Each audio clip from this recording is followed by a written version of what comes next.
Hello বন্ধুরা, আজকে আমি দেখাবো মেশো থেকে নেওয়া পদ্ম ফুলের বীজ আমি কিভাবে লাগালাম এবং তার ফল কেমন পেয়েছি।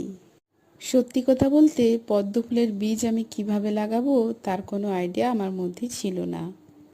আমার কাছে যে পদ্ম ফুলের গাছটি আছে সেটি আমি টিউবার থেকে বসিয়েছিলাম, তাই মনের সন্দেহ ছিল যে আদৌ গাছ হবে কি না।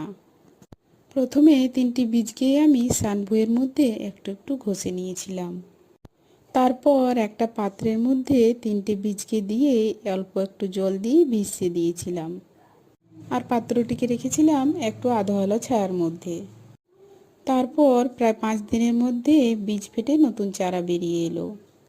3টে বীজের মধ্যে 2টো বীজ থেকে আমি গাছ পেয়েছি, একটা ছোট্ট বীজ থেকে গাছ হয়নি। কয়েকদিনের মধ্যে এই 2টো চারা গাছকে নতুন পাত্রে স্থানান্তর করব। তাহলে আজকের মতো আসি, টাটা।